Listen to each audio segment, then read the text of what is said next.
čuli ste Srđanici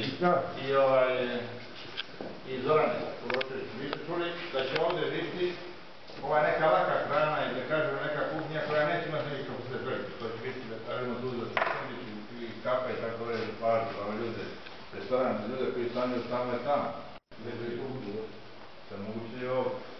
Sad, ja sam shvatio da oni ovo što je pripremljeno još hoće klimatizacija, dodatna topla voda za... Pa ne, ali koliko je Srđana onda udaljeno, ajde onda i to projektu, koliko je udaljeno od tog raznog ormara do ovdje, koliko je i kako se tu ide skopa, kako se hoće i pomoći? Tamo je spao, pomalo.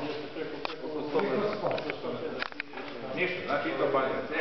Ja bih možete iz ove pozicije, usvajamo ovdje smislicu noća šta vama treba, ili, jer oni nemaju radnika, oni tek ujutro bi krenuli od čistiti.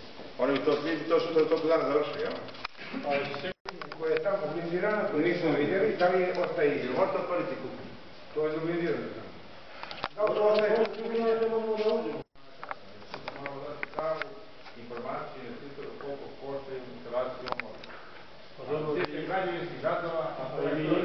Imate projekt? Ne, za ovo nema projekt. Ima, ali tehnički ne ima. Ne, statite, čekaj. Imamo građevinci, nego...